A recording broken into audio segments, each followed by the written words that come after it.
Hola, hola, queridos amigos, hermanos. Qué alegría poder estar nuevamente con ustedes para el estudio de la palabra de Dios. Cada semana tenemos la alegría de poder tener la presentación de la lección de la escuela sabática. En esta semana la escuela sabática lleva por título ¿Cómo planificar para tener éxito? Una serie de estudios prácticos acerca de la vida financiera y en general de lo que cada cristiano debe hacer para tener una prosperidad integral. Y el título es Administrar para el Señor hasta que Él venga. Bienvenido entonces al estudio de la palabra de Dios. Quiero decirles que tenemos siempre nuestro desafío de las preguntas claves. Les invitamos para que puedan entrar en este desafío, responder las preguntas, además también para poder colocarse ahí como darle like a nuestro video y ser también parte de nuestro canal y las notificaciones y todas aquellas cosas, ¿no? Para que puedan continuar escuchando estos estudios de la palabra de Dios.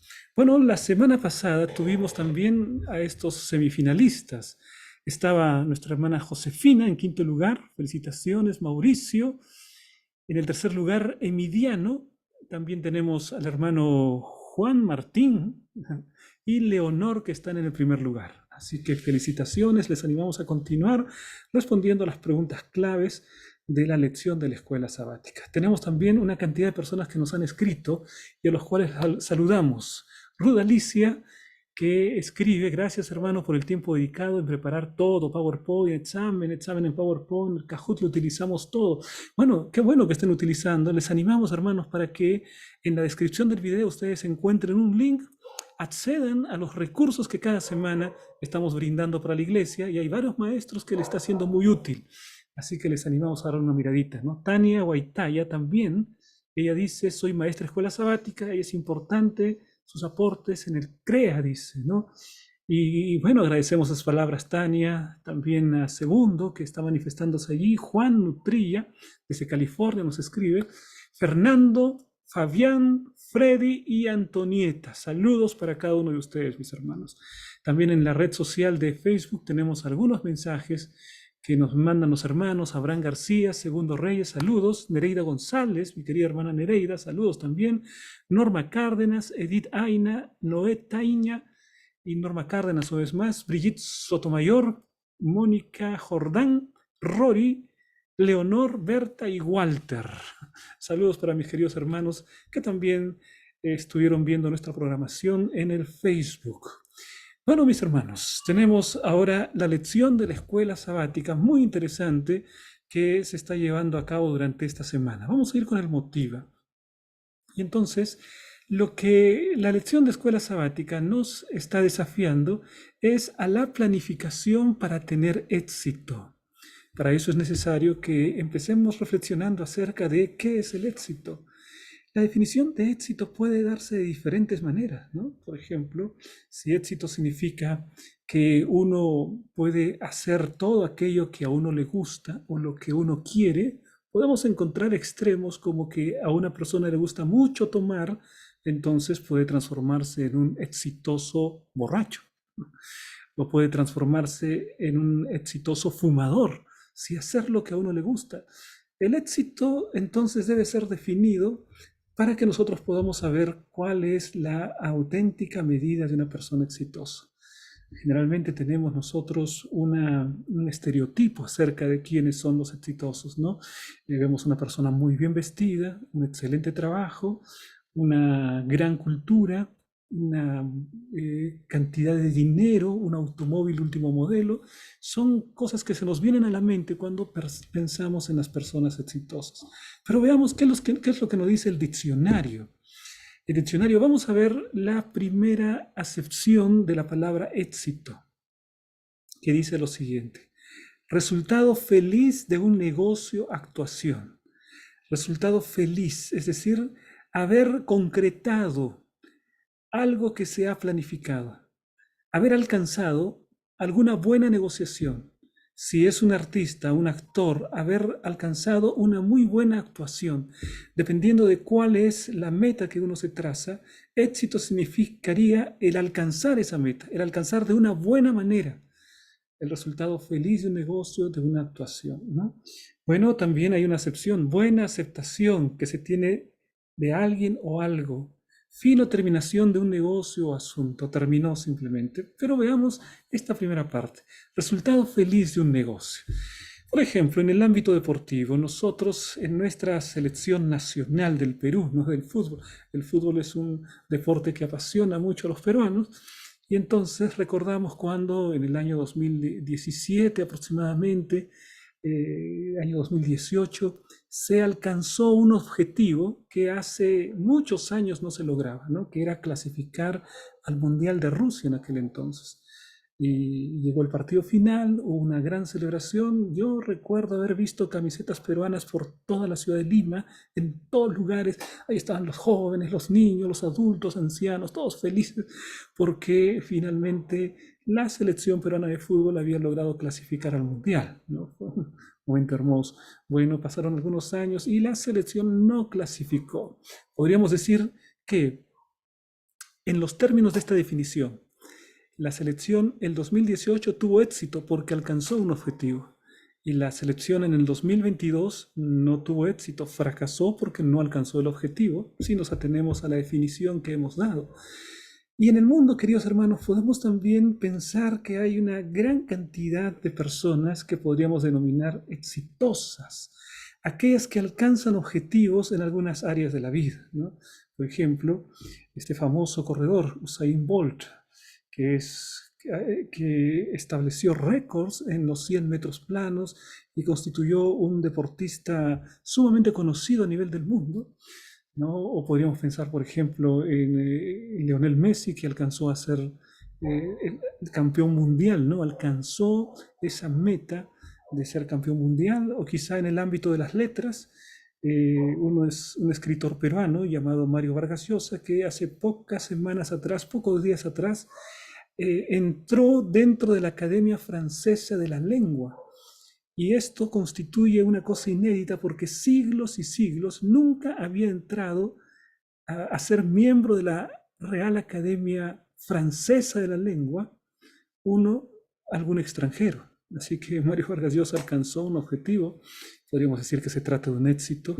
Y qué decir, por ejemplo, de Teresa de Calcuta, que era conocida por sus obras de bien y que era considerada una persona conocida y exitosa en la lucha contra la injusticia, contra la opresión, contra cuestiones sociales que, digamos, eran una especie de, de maldad, ¿no? Reinante en la sociedad.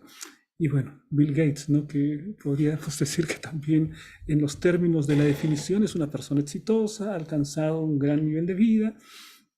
Y entonces esa es la definición que nosotros encontramos. Cada uno puede tener su definición de éxito en la medida de las diferentes cosas que se ha trazado como objetivo, ¿no? El corredor, bueno, ganar una medalla de oro. El futbolista, bueno, ganar un torneo importante. El académico, el escritor, lograr cumbres literarias.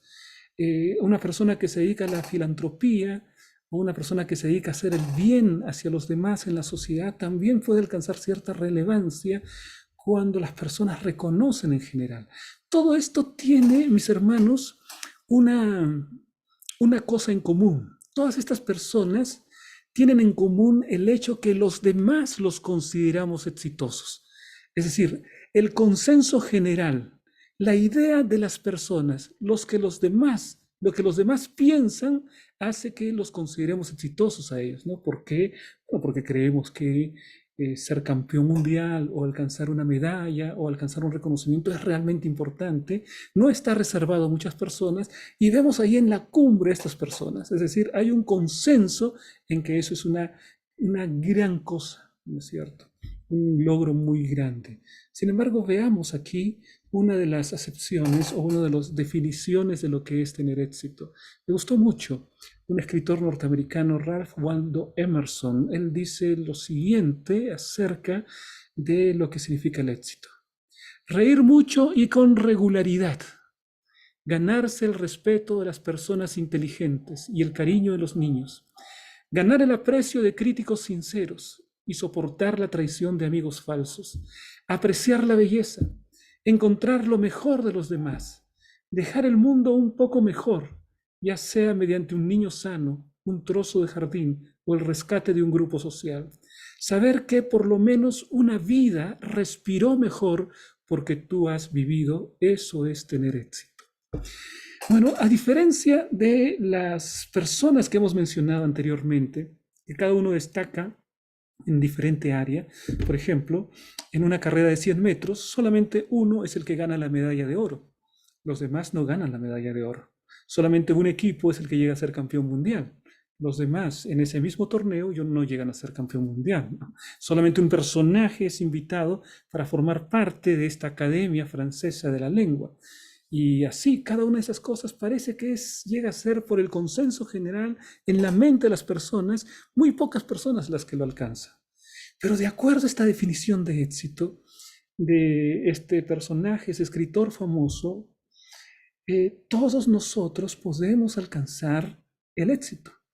Todos, en esta definición, todos nosotros, en la medida en que seamos personas que hagamos el bien de tal manera que nuestra vida sea una bendición para los demás, que hagamos que la vida de los demás haya sido mejor porque nosotros podemos existir.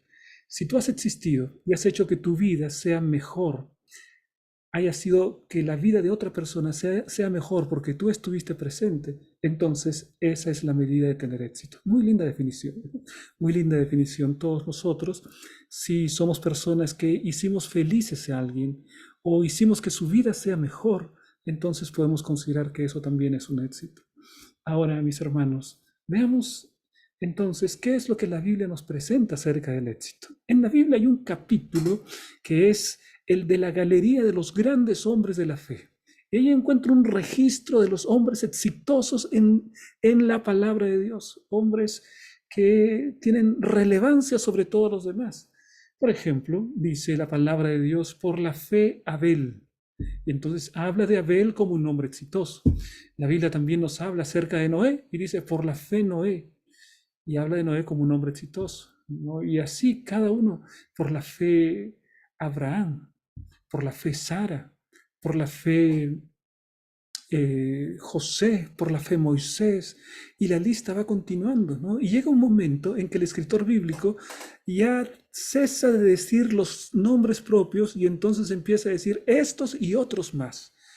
Todos estos que fueron perseguidos, fueron aserrados, que sus familiares no los recibieron, todos ellos, dice, son considerados hombres exitosos, hombres que han logrado la cumbre desde el punto de vista de la palabra de Dios, ¿no? Entonces, mi querido hermano, esta es una galería extraordinaria. Estos son los exitosos desde el punto de vista de Dios. Ya hemos visto que hay hombres que son exitosos desde el punto de vista de los seres humanos. Y no es malo, y es hermoso seguramente el poder ser exitoso desde el punto de vista de los seres humanos. Pero ese éxito se acaba también cuando los seres humanos desaparecen. Y sin embargo, el éxito según Dios es un éxito definitivo y es un éxito eterno.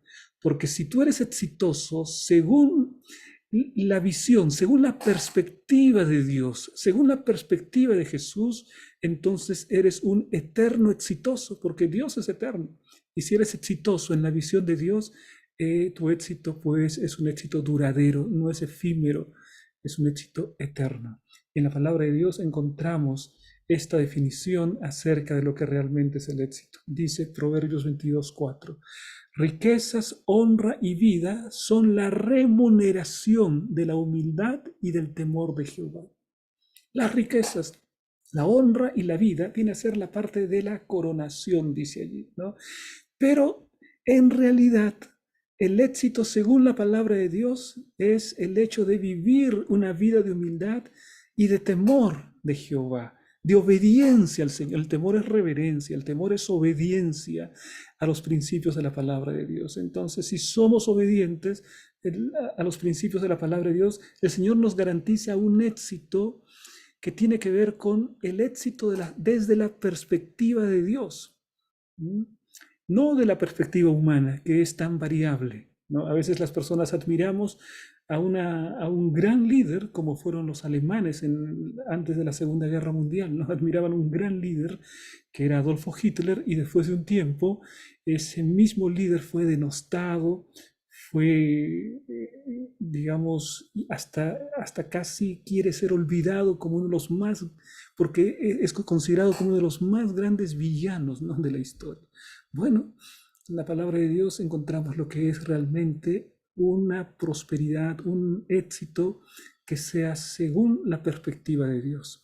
Amado, yo deseo que tú seas prosperado, dice el Señor, y que tengas salud, así como prospera tu alma. Él dice que seas prosperado en todas las cosas, que tengas salud, así como prospera tu alma. Qué maravillosa esta declaración. El deseo de nuestro Dios es que tengamos éxito, que alcancemos suceso, pero no en la perspectiva humana, que es una perspectiva muy limitada, sino, querido hermano, que podamos alcanzar el éxito, el suceso, la prosperidad, según la perspectiva de Dios. Y miren ustedes, según la perspectiva de Dios podemos tener aquí una comparación. Aquí hay dos grandes personajes, ¿no? Aquí hay dos grandes personajes. Recuerdan ustedes Elías, el hombre que era un gran profeta y que ascendió al cielo en un carro de fuego. ¿Quién podría decir qué medida mayor de éxito en la vida que terminar la vida ascendiendo en un carro de fuego? Puedes pensar en una persona más exitosa en toda la historia que en la culminación de su vida ascender en un carro de fuego. Es tremendo esto, ¿no? Pero ahí mismo, al lado, estaba Eliseo. Y Eliseo, ¿cómo es que murió? No hubo un carro de fuego para recoger a Eliseo. Eliseo simplemente enfermó y después murió, ¿no? Entonces, alguno podría decir, Elías fue exitoso y Eliseo no. Eliseo fracasó. Desde el punto de vista humano parece que podría ser así, pero no queremos saber cuál es el éxito en la medida del ser humano, sino cuál es el éxito en la perspectiva de Dios. Y el éxito, mis hermanos, en la perspectiva de Dios es un triunfo en esta vida, pero sobre todo un triunfo para la eternidad, un triunfo eterno. Y en el momento de la segunda venida de Cristo, Eliseo también será levantado. Y entonces habrá allí un reencuentro entre Eliseo y Elías, ¿no? Y finalmente ambos disfrutarán de la recompensa eterna. La medida de el éxito de una persona no se define únicamente por lo que sucede en esta vida. La medida del éxito, del verdadero éxito de la persona, significa qué es lo que sucede en el final de la historia humana. ¿Cuál es su destino final? ¿Cuál es el resultado final de todas sus acciones? No solamente en un momento de la vida, no solamente en una etapa de la vida, sino el resultado final, que Dios finalmente es aquel que va a determinar. Y esta recompensa es al victorioso, al que venciere, al que venciere. Apocalipsis repite, al que venciere, al que venciere. Mis hermanos, luchemos para ser exitosos, pero desde la perspectiva de Dios, que es una prosperidad, que es un suceso, que es un éxito que nunca termina, que es aquel que el Señor quiere brindarnos en su palabra. Veamos entonces, mis hermanos, lo que es la lección de escuela sabática de esta semana. Miren ustedes, cuando vamos nosotros al desarrollo de la lección de escuela sabática, tenemos que ir por partes, ¿no? Y entonces veamos en la primera parte del estudio cómo planificar para tener éxito. En la palabra de Dios encontramos la siguiente declaración. Eclesiastés capítulo 12, versículo 1. Allí dice lo siguiente. Acuérdate de tu Creador en los días de tu juventud, antes que vengan los días malos y lleguen los años de los cuales digas, no tengo en ellos contentamiento. Es decir, lo que el Señor me está diciendo es que la primera parte de mi vida, de alguna manera, me garantiza o viene a ser la siembra de lo que yo voy a cosechar en la siguiente parte de mi vida, ¿no? Si yo en mi juventud estoy cosechando, estoy sembrando buena semilla, semilla de esfuerzo, semilla de diligencia, semilla de estudio, si estoy sembrando una buena semilla en los aspectos familiares, personales, financieros, en los aspectos, si yo empiezo sembrando una buena semilla, entonces voy a tener una buena cosecha. Por eso es necesario que también desde el punto de vista espiritual nos acordemos de nuestro Creador lo más temprano posible en la vida. Esto no quiere decir que aquel que ya pasó la juventud ya no tiene ninguna esperanza, no, no, no. Pero aquel que desde la juventud quiere servir al Señor tiene mucho más tiempo, tiene mucha más fuerza para poder servirle al Señor. Si eres un joven, mi querido hermano, entonces entrégale ahora la vida al Señor, entrégale tus talentos, entrégale tu tiempo y la cosecha será abundante, la cosecha será enorme, ¿no? Ahora bien, en el libro de Génesis encontramos a un hombre que parece un fracaso completo en la vida. Se trata de Jacob. Él había engañado a su padre, su hermano lo quería matar y había huido y había dejado a su madre, que era la persona que más lo amaba en el mundo. La madre de Jacob tenía una gran devoción por él. La madre tuvo que despedirlo y Jacob salió sin nada. Empezó a cruzar el desierto, pero en medio del desierto Dios se encuentra con él y el Señor le muestra que no está solo. Con todo lo que ha pasado, a pesar de ser un engañador, a pesar de ser un mentiroso, a pesar de haber atentado contra su propia familia, contra la unidad de la familia, Dios le dice, mira, finalmente tengo un plan para ti. El Señor le dice en un sueño, ¿no?, que hay una escalera en donde el cielo se une con la tierra. Esa escalera representa al Señor Jesucristo. Jesús está al tanto de lo que sucede con Jacob y Jacob hace un voto, reconoce que este es un lugar santo y él quiere tomar el gran plan de Dios para su propia vida. Si fuere Dios conmigo y me guardare en este viaje en que voy y me diere pan para comer y vestido para vivir, y si volviera en paz a casa de mi padre, Jehová será mi Dios. Y esta piedra que he puesto por señal será casa de Dios. Y todo lo que me dieres, de todo lo que me dieres, el diezmo apartaré para ti. Miren, mis hermanos, Job estaba de alguna manera empezando una nueva etapa de la vida. Una etapa de la vida en la que ya tendría que lidiar solo. Ya no vivía en la casa paterna. Ya no era alimentado de la riqueza de su padre. Ahora empezaba una vida solitaria. Empezaba una nueva jornada solo para él. Y la palabra de Dios nos dice que al encontrarse Dios con él tomó la decisión de colocar a Dios en el primer lugar de su vida. Esa es la primera decisión que debemos tomar en la vida.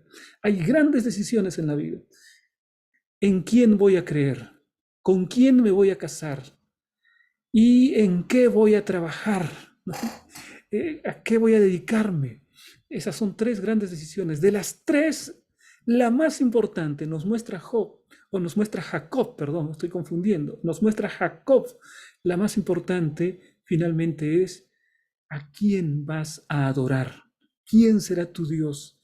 Y Jacob, antes de decidir a qué se iba a dedicar, antes de decidir con quién se iba a casar, él decidió a quién iba a servir, a quién iba a amar, quién finalmente sería su Dios. Y dijo, Jehová será mi Dios.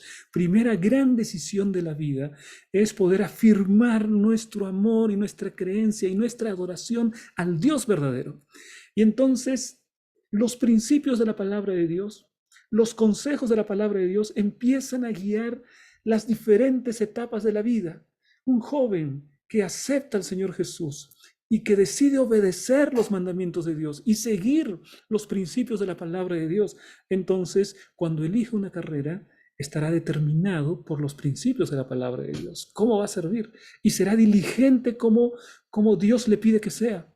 Será un hombre de grandes ideales porque Dios quiere que seamos cabeza y no cola. Estará dirigido por la palabra de Dios. Y luego también cuando tome la decisión de una compañera, en el caso de una señorita, de un compañero de la vida, entonces va a elegir conforme a los principios de la palabra de Dios. Entonces el punto final es actuar con sabiduría. El punto inicial, perdón, es actuar con sabiduría. Es decir, Señor, que seas mi Dios. Yo quiero obedecerte, Señor. Y después todo lo demás vendrá por añadidura. Apreciado joven, decide por Jesús en primer lugar. Después, ¿cómo vas a servirlo a través de alguna carrera? Después, ¿quién será la mujer o el joven que va a acompañarte a lo largo de la vida? Pero el Señor te orientará. Por eso es necesario que esa sea tu primera decisión. El Señor te orientará en todo lo demás, te ayudará. Y si tienes que empezar a trabajar o a estudiar en la época de tu juventud, da lo mejor de ti. ¿no? En la medida que tú puedas ser un gran trabajador, una persona productiva, una persona honesta, un buen ciudadano, alguien confiable, entonces el Señor te ayudará también para que puedas alcanzar ese éxito como ciudadano, como persona confiable, productiva, un beneficio para la sociedad. De la misma manera también te guiará para poder tener un hogar según los parámetros de la palabra de Dios. Entonces, es conveniente tomar decisiones en el ámbito espiritual, laboral o vocacional antes de contraer matrimonio. Tu futuro cónyuge debe saber en qué se está metiendo. Bueno, si yo te pregunto, querido joven, ¿cuáles son las características de la persona, de la señorita que quieres que se case contigo? Bueno, le dice, bueno, a mí me gustaría que ella sea una persona muy bonita. Oh, qué lindo, ¿no? Bueno, a mí me gustaría que tenga un lindo carácter, perfecto. A mí me gustaría que sea una chica muy trabajadora, muy de su casa, una serie de características, ¿no? Y entonces yo te pregunto, ¿estás siendo tú una persona que haga los méritos suficientes como para atraer a una persona como la que tú quieres a tu lado? Yo recuerdo que en cierta oportunidad había una hermana que estaba dando una conferencia y esta hermana, después de la conferencia, una persona muy culta, una persona académica, muy respetada esta hermana, y entonces después de la conferencia un hombre se le acercó y le dijo así con cierto atrevimiento, ¿no? Le dijo de la siguiente manera, le dijo, señora, me ha gustado mucho la exposición que usted ha dado. Ah, bueno, muchas gracias, dijo la hermana. Me ha gustado mucho la exposición que usted ha dado. ¿Sabe qué? A mí me gustaría tener una esposa como usted. Así le dijo, a mí me gustaría tener una esposa como usted. Y la hermana le queda mirando, ¿no? Frente al atrevimiento de esta persona y le responde con sabiduría. Y le dice de la siguiente manera, para que usted tenga una esposa como yo, usted debe ser un hombre como mi esposo. Qué buena declaración, ¿no? Sí, a veces nosotros queremos tantas exigencias, pero nosotros mismos no nos preparamos. Joven, tú quieres una señorita que sea una señorita virtuosa, pues tú también cultiva tus virtudes. ¿Quieres que sea una chica trabajadora? Pues tú sé un joven trabajador. Una chica que esté alcanzando el éxito en diferentes áreas de la vida, inclusive el éxito financiero, pues tú también lucha por eso. No, no, no. Entonces, de esa manera, tú vas a ser una persona que tenga algo que ofrecer. Y eso que vas a ofrecer no es únicamente a ti mismo, sino también las cualidades que has cultivado por la gracia del Señor. Muy bien, entonces ese es un tema muy importante cuando se trata de cómo planificar el éxito. Primero Dios. Primero, la gran decisión de la vida. Acuérdate de tu Creador en los días de tu juventud. Cuanto antes, entra en un acuerdo con Dios. Y después el resto de las decisiones vendrán por añadidura. Veamos, mis hermanos, cómo en la palabra de Dios el trabajo es considerado como una gran bendición. Mira Génesis capítulo 2, versículo 15. Tomó pues Jehová Dios al hombre y lo puso en el huerto de Edén para que lo labrara y lo guardase. Dios tomó al hombre. ¿Cuál es la característica de este versículo? ¿Cuál es la característica del capítulo 2? Capítulo 1 y capítulo 2 de Génesis nos hablan de un mundo sin pecado. Por lo tanto, esos dos capítulos nos muestran cuál es el plan original de Dios para la humanidad antes del ingreso del pecado en este mundo. Y entonces, en el plan original de Dios, atención mi hermano, eso es muy importante, en el plan original que Dios tenía para la raza humana, allí en el plan estaba el trabajo también. Estaba también el trabajo. Esto es antes del ingreso del pecado en el mundo. Dios toma al hombre, lo pone en el huerto del Edén, ¿para qué? ¿Para qué lo coloca allí? Para que lo labrara y lo guardase. Esto me dice que el trabajo es antes de la entrada del pecado en el mundo. Y entonces, si el trabajo es antes de la entrada del pecado en el mundo, mi querido hermano, esto significa que es una tremenda bendición que Dios da a la raza humana el hecho del trabajo. Es una tremenda bendición. Ahora, después de la entrada del pecado, Génesis capítulo 3, versículo 17, nos presenta la siguiente realidad. Entró el pecado en el mundo. Y entonces el Señor empieza a decir cuáles son las consecuencias del pecado. Y al hombre, a Adán le dice, por cuanto obedeciste a la voz de tu mujer y comiste del árbol de que te mandé diciendo, no comerás de él, maldita será la tierra por tu causa. Con dolor comerás de ella todos los días de tu vida. Maldita será la tierra. Mira, el Señor no maldice a Adán. No le dice, Adán, seas maldito por lo que has hecho. Esas palabras no salen del Señor. El Señor le dice, maldita será la tierra por causa tuya. Con dolor comerás de ella todos los días de tu vida. Es decir, antes de la entrada del pecado, el trabajo no representaba un esfuerzo estéril. Todo trabajo de Adán y Eva en el huerto del Edén daría una buena cosecha, pero tenía que trabajar. Y todo fruto que sería plantado daría un buen fruto, daría una buena cosecha, una cosecha extraordinaria. Una tierra sin pecado sería pues una tierra tremendamente fértil, ¿no? Como no existe tierra fértil, sería la mayor tierra fértil de todo el mundo, mejor que cualquiera de la que existe ahora, ¿no? Pero después de la entrada del pecado, ¿qué sucede? Ya no, el trabajo ya no iba a ser en una tierra que era bendita, bendita. Ahora iba a ser en una tierra que sufre las consecuencias del pecado. En una tierra en la que ya también se produce los cardos, las espinas. La tierra llega a tener una producción diferente por causa de la entrada del pecado. Y entonces ahora el trabajo iba a existir también, pero el trabajo ahora no traería directamente siempre buenos resultados. Ahora sería más difícil. Pero mira, hay algunas versiones que esta declaración la cambian. Tienen otra declaración. Cuando dice aquí, maldita será la tierra por tu causa, hay otras versiones de la Biblia que dicen, maldita será la tierra por amor de ti. Estas otras traducciones son muy interesantes. Maldita será la tierra por amor de ti, dicen algunas traducciones. Y entonces aquí se prestaría para una interpretación, que sería la siguiente, que el trabajo que ahora reporta el hecho de una tierra estéril, una tierra más difícil, ese trabajo en una tierra más difícil constituye una bendición, porque el mismo trabajo perfecciona las habilidades del ser humano. El trabajo de alguna manera hasta nos hace mejores seres humanos, ¿no? Porque nos transforma en personas que traen beneficio a la sociedad. Por ejemplo, si una persona ha aprendido el arte de la panificación, hace buenos panes, entonces cada día presenta panes a la comunidad, a su comunidad, y la comunidad le encantan sus panes, entonces las personas vienen para comprar.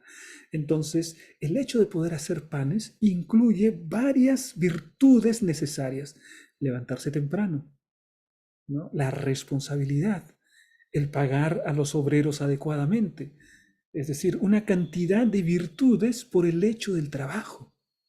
El trabajo trae virtudes para el hombre. El trabajo de alguna manera también colabora en nuestra propia capacidad de adquirir mayores virtudes. La puntualidad, la responsabilidad, la posibilidad de trabajar en equipo, ¿no? Todas esas cosas son resultado del trabajo. Y es por eso que cuando la palabra de Dios dice, maldita será la tierra, en algunas versiones, por amor de ti, lo que está diciendo también es que el hecho que la tierra ofrezca resistencia, sea difícil trabajar, te va a traer algo bueno, te va a traer una bendición, va a ser bueno para ti, porque va a hacer que afloren ciertas virtudes que si tú no trabajarías no tendrías. Si tú no trabajarías, Adán, realmente tu vida podría llegar a ser un desperdicio. Si tú no trabajarías, Adán, no podrías desarrollar tus talentos, tus capacidades no podrían desarrollarse, Adán. Así que el trabajo es una bendición, Adán. Maldita será la tierra por amor de ti, ¿no? Esas otras versiones. Con dolor comerás de ella todos los días de tu vida. Sí, hay dolor, pero el dolor también genera fortaleza. Si uno está haciendo ejercicios, tiene dolor en los músculos, pero los músculos se fortalecen. Entonces, el trabajo contiene embriones, que son las virtudes que nos traen y que van creciendo a medida que más nos especializamos en el trabajo. Son de gran bendición. No, mira, aquí está justamente lo que estamos diciendo. Fíjate que Dios maldijo la tierra por amor de ti, por el bien de Adán, con que el trabajo sería algo que él necesitaría, especialmente como ser caído. Siendo un ser caído, sin trabajo, si todo fuese fácil, el vicio hubiese destruido más rápidamente a la humanidad.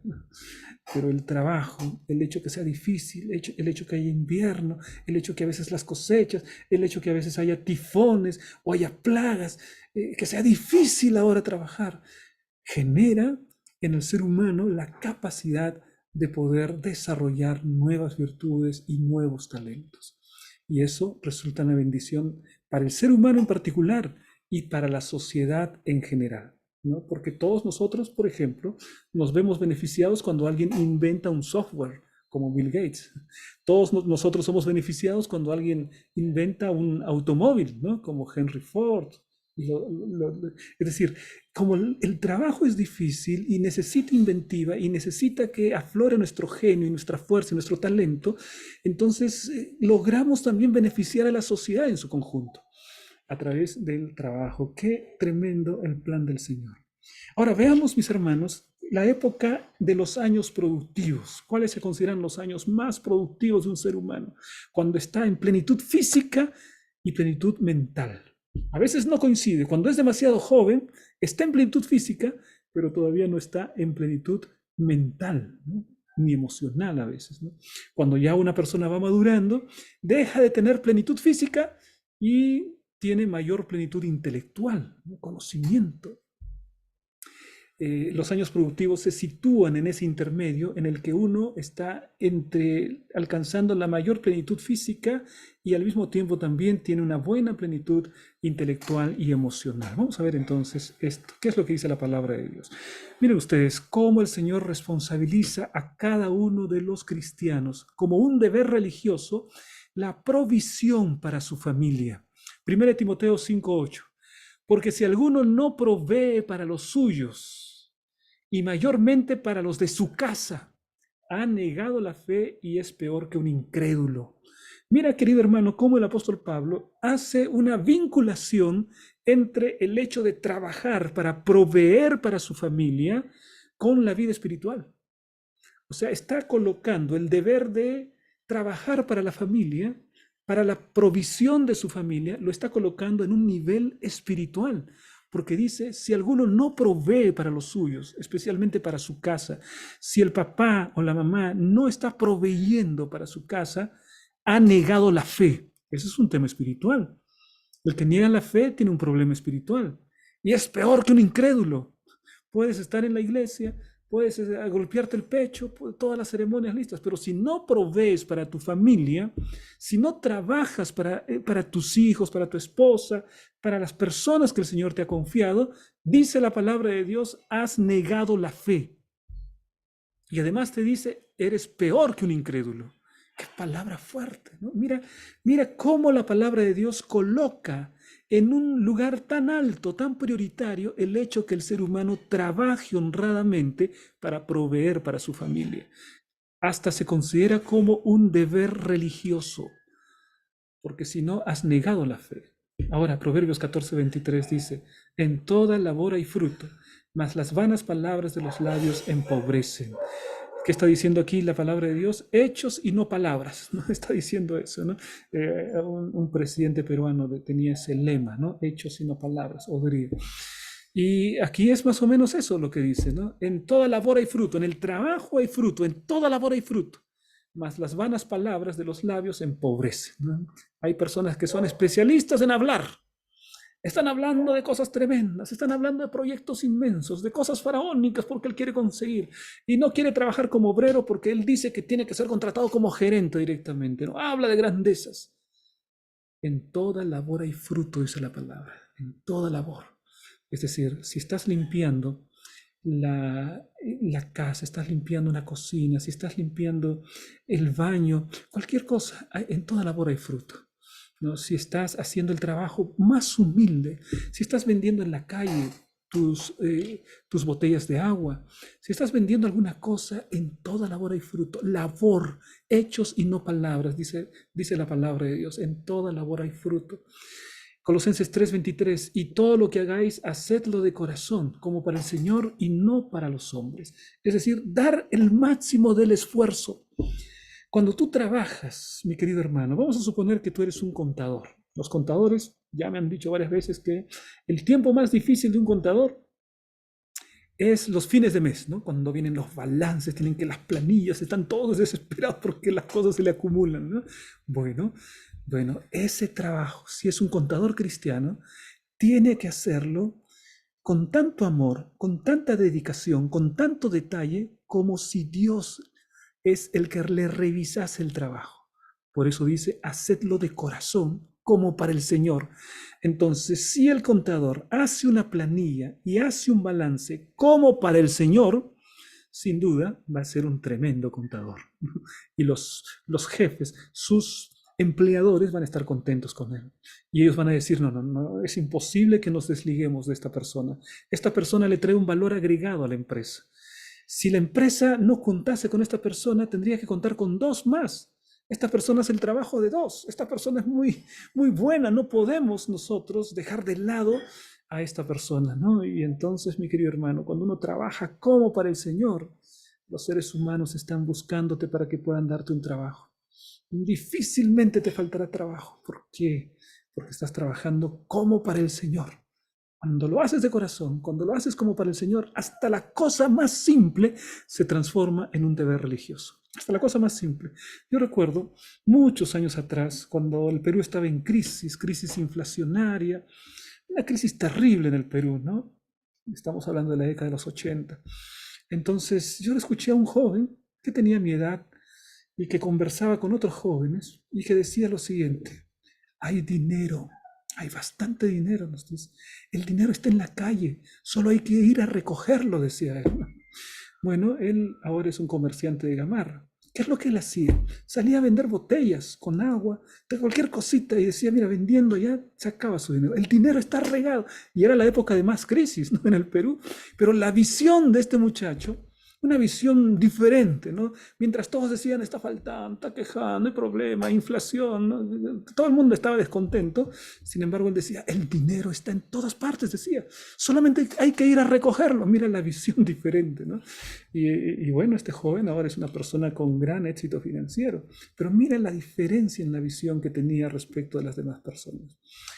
Ahora, ¿qué es lo que nosotros debemos hacer? Tenemos nosotros la responsabilidad de poder producir lo mejor posible en el tiempo de nuestra mayor productividad. Pero también esa es la época en la que somos padres y nuestros hijos están creciendo. El objetivo de los padres cristianos es educar a sus hijos para que se conviertan en adultos independientes en esta vida y prepararlos para la vida venidera. Mi querido hermano, yo no puedo considerar que una persona sea exitosa si alcanza gran cantidad de fortuna económica y su familia está destruida y sus hijos no quieren ni verlo. O los hijos están metidos en la droga, o los hijos están metidos en el vicio, o la esposa no quiere ni verlo porque no siente ya ningún amor por esa persona. Yo no creo que esa persona pueda ser considerada exitosa, ¿no? Gran fortuna y un hogar destruido. No, el éxito en esta vida, según la palabra de Dios, es integral. Abarca tu persona, desarrolla los talentos al máximo, incluyendo el aspecto financiero, pero también abarca la familia.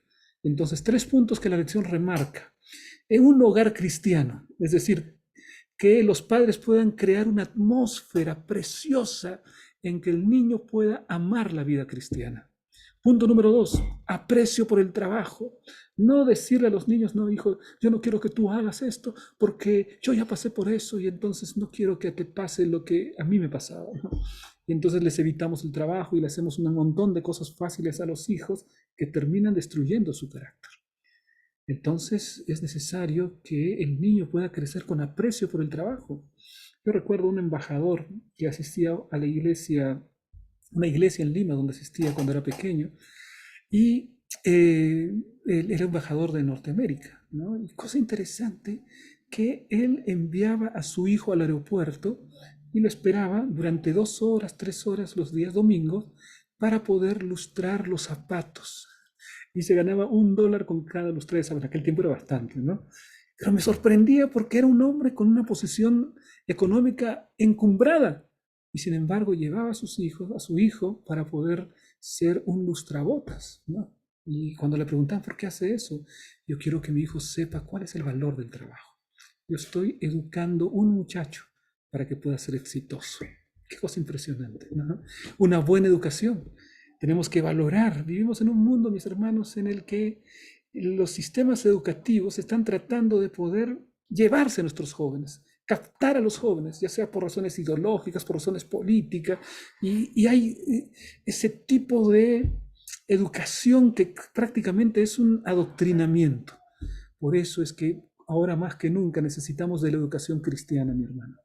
La educación cristiana para colocar, para reforzar aquello que se hace en la familia, que es el conocimiento del Dios verdadero en estas nuevas generaciones. Así que 3 puntos importantes, responsabilidades de los padres cristianos. Vamos a ir ahora con esta parte que dice trabajar con integridad, ¿no? Miren ustedes, Jeremías capítulo 31, versículo 33. Pero este es el pacto que haré con la casa de Israel. Después de aquellos días, dice Jehová, daré mi ley en su mente y la escribiré en su corazón. Y yo seré a ellos por Dios y ellos me serán por pueblo. Mira, ¿qué mensaje nos trae esta parte de la lección? El mensaje central es mucho más importante el ser que el hacer. Es mucho más importante el ser que el hacer. Es decir, la prioridad es la persona, su carácter, sus buenos hábitos, sus valores. Eso es lo más importante. Y entonces después viene el hacer de esa persona. La persona no debe ser valorizada tanto por lo que hace, sino por lo que es. Tristemente, en este mundo, las valoraciones son al revés. No solamente a las personas ya no se las valora por lo que son, sino por lo que hacen. Y a veces ni siquiera se las valora por lo que hacen, sino por lo que tienen.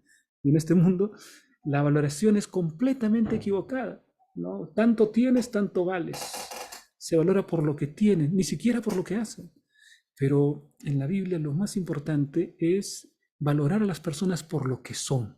Por eso es que habla acerca de colocar la ley en la mente, escribirla en el corazón, que hay una transformación del corazón para ser una persona de valores, una persona honesta, una persona confiable, alguien que todos los demás confíen.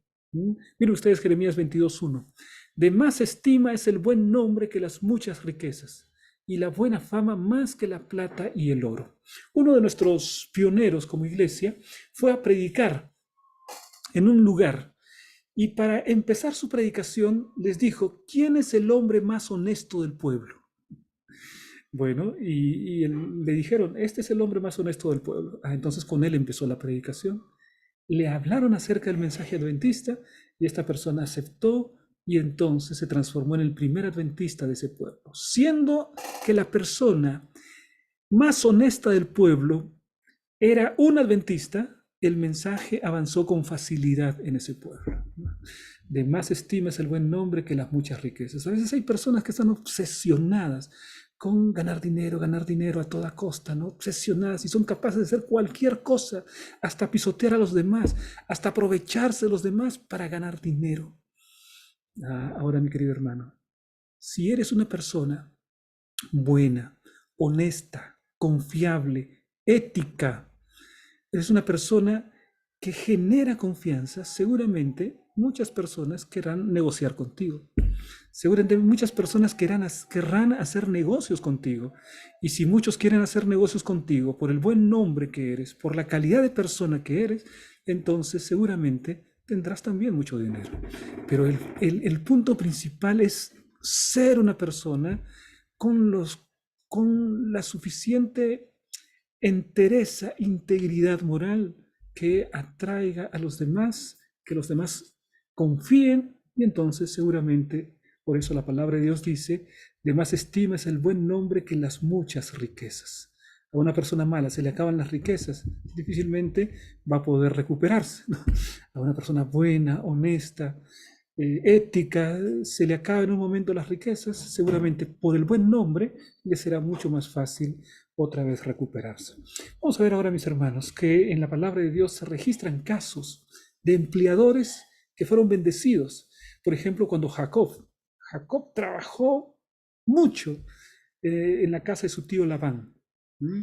Y la palabra de Dios nos dice que Labán no quería deshacerse de él, ¿no? Mira, el Señor me ha bendecido porque tú has trabajado conmigo. Caso similar el de José. Potifar había sido bendecido. En realidad, en todo lugar donde José iba era una bendición. José fue una bendición en la casa de su padre, una bendición en la casa de Potifar, una bendición en la cárcel, una bendición en la corte del faraón. Así que donde quiera que iba, él marcaba la diferencia, porque lo importante de José era lo que él era, un hombre temeroso de Dios, un hombre de grandes valores, un hombre que no entraba en las cosas erradas, equivocadas, un hombre ético. Y entonces las personas confiaban en él, y entonces es que él llegó a ser el gobernador de Egipto por la clase de persona que él era. Yo te pregunto, mi querido hermano, tú eres un trabajador. ¿Será que tu empleador puede pensar de la misma manera como el faraón pensaba de José? ¿Será que tu empleador puede pensar de la misma manera como Labán pensaba de Jacob? Uy, si este hombre se va de aquí, yo tengo que mantenerlo a todo costo. Yo tengo que quedarme con él de todas maneras, porque este es un hombre íntegro. Él, desde que llegó, ha sido una bendición en esta empresa. Te aseguro que en cualquier lugar te irá bien si eres un hombre según el corazón de Dios. Ahora, mi hermano, vamos a ir ya a la última parte que habla acerca de los consejos que la palabra de Dios nos da, ¿no? Hay un consejo clave acerca de el hecho de poder ser personas exitosas bíblicas. Primero, Salmos 1:1 me dice, bienaventurado el varón que no anduvo en consejo de malos. Es decir, no andar en los malos caminos, no rodearse de las personas que pueden ser malas influencias, no andar en el camino de los pecadores. Hasta puede estar al lado de personas que tienen malos hábitos, pero en lugar de ser influidos por esos malos hábitos, debemos transformar a los demás, influir en los demás, ¿no? Ahora, vean ustedes Salmos 1, 2 y 3. Sino que en la ley de Jehová está su delicia. La ley de Jehová, los principios de la palabra de Dios. En su ley medita de día y de noche. ¿Cómo será este hombre? Será exitoso, porque dice, será como árbol plantado junto a corrientes de agua, que da su fruto en su tiempo, y su hoja no cae, y todo lo que hace prosperará. Es decir, habrá planificado su éxito, todo lo que hace prosperará, si actúa por principios de la palabra de Dios. Entonces está garantizando un éxito en todos los ámbitos de la vida, éxito personal, éxito familiar, éxito financiero, en todos los aspectos, hasta éxito en la salud, ¿no? Hasta éxito allí también. La Biblia nos da varios consejos que vamos a enumerarlos simplemente porque no tenemos el tiempo suficiente para cada uno de estos aspectos. Pero primero dice, organízate, ¿no? Organiza tus cosas, ¿no? Así como el pastor tiene que ver cuántas ovejas, está contando el número de sus ovejas, conoce cómo funciona su rebaño, organízate, ¿no? Y para eso debes conocer bien los diferentes aspectos donde estás desenvolviéndote, ¿no? En tu trabajo, en tu familia, conoce. Punto número 2, gasta menos de lo que ganas, muy importante. Gastar más de lo que ganas es la receta perfecta para la destrucción de tu economía. Y esto no solamente es en la vida personal. Si tú gastas más de lo que ganas, vas a venir a la pobreza. Si tu familia gasta más de lo que gana, tu familia va a ir a la pobreza. Si un país gasta más de lo que gana, de lo que genera, sobreviene la pobreza. El gran tema de los países que andan con problemas de deuda externa, que no pueden, es ese, gastan más de lo que producen. Entonces, no, dice ahí. Este es un consejo de la palabra de Dios. Siguiente, ahorra una parte de cada periodo de pago. Una parte, ¿no? Estaba leyendo por aquí y acerca de los hombres millonarios, ¿no? En el mundo, y dicen que ellos viven personalmente apenas con el 35% de lo que ganan, que vivieron como un hábito desde cuando no eran gente de dinero, cuando eran trabajadores normales, ¿no? Que empezaron a aprender a vivir apenas con el 30% de lo que generaban. Y lo demás era para ahorrar y para invertir. 30%. O sea, no es que tenían algo, ya se compraban el televisor, ya se compraban el carro, ya se compraban... No, no, no.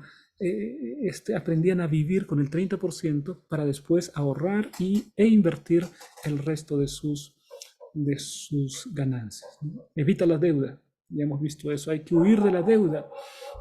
El que debe se hace un siervo de aquel que es su acreedor.